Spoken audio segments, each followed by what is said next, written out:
Hi hello friends, welcome back to media talks. நான் உங்கள் மௌனிகா. உண்மையிலே ரொம்ப சர்ப்ரைஸாகவும் ஆச்சரியமாகவும் இருக்குங்க. என்னங்க நடக்குது இங்கே அப்படிங்கிற மாதிரி தான். பிகாஸ் நம்ம எல்லாரோட மேக்ஸிமம் அப்டேட்ஸுமே கிடச்சிட்ருக்கு ஒன் பை ஒன்னாக. மகாநதியை பொறுத்த வரைக்கும் மேக்ஸிமம் எல்லாரோடதுமே நமக்கு வந்து அப்டேட்ஸ் கிடச்சிட்டு கிளியர் பிக்குமே கிடச்சிருச்சு. எக்ஸப்ட் எல்பியை தவிர, அதாவது லக்ஷ்மி பிரியா நம்ம காவேரியை தவிர எல்லாரோட அப்டேட்டுமே கிடைக்குது. நானும் எங்கேயாச்சும் மூலையில் இருப்பாங்களான்னு தேர்னா எங்கேயுமே இல்லைங்க. நம்ம கமருதீன் ஷேர் பண்ண ஃபோட்டோவில் இல்லை, தாத்தா ஷேர் பண்ண ஃபோட்டோவில் இல்லை, பட் எல்லாரோட ஃபோட்டோமே ஷேர் பண்ணுறாங்க.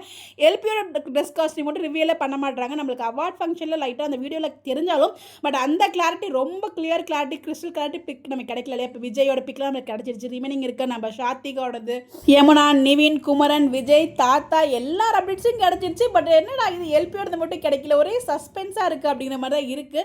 பட் ஏதோ ஒரு அழகான ட்ரெஸ்ஸு தான் வந்திருக்காங்க. ஒரு பிளாக் கலர் காஸ்டியூமாக தான் இருக்குது அந்த விஜய் அவங்க அவார்டு வாங்கும்போது பார்க்கும்போது.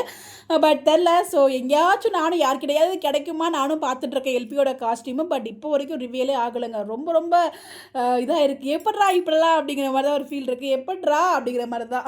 குரூப் பிக்லாம் ரிவியல் ஆகுதுங்க. அந்த குரூப் பிக்லேயே நான் தேடுறேன் எங்கேயாச்சும் இருக்காங்களா லைட்டாவதுன்னு பார்த்தா அவங்க இல்லவே இல்லை. அவங்க பிக் இல்லாமல் தான் ஃபுல்லாக ஷேர் பண்ணிகிட்ருக்காங்க. ஸோ என்னன்னு தெரியல, வெயிட் பண்ணி பார்ப்போம். செம்ம மாசாக இருப்பாங்க போல். வெயிட் பண்ணி பார்க்கலாம். கண்டிப்பாக வந்து எப்படியும் நமக்கு அப்டேட்ஸ் கிடச்சிரும், அந்த ஒரு நம்பிக்கை இருக்குது. கிடச்சா கண்டிப்பாக ஷேர் பண்ணுறேன். உங்களுடைய கருத்துக்கள் கமெண்ட்டில் சொல்லுங்கள்.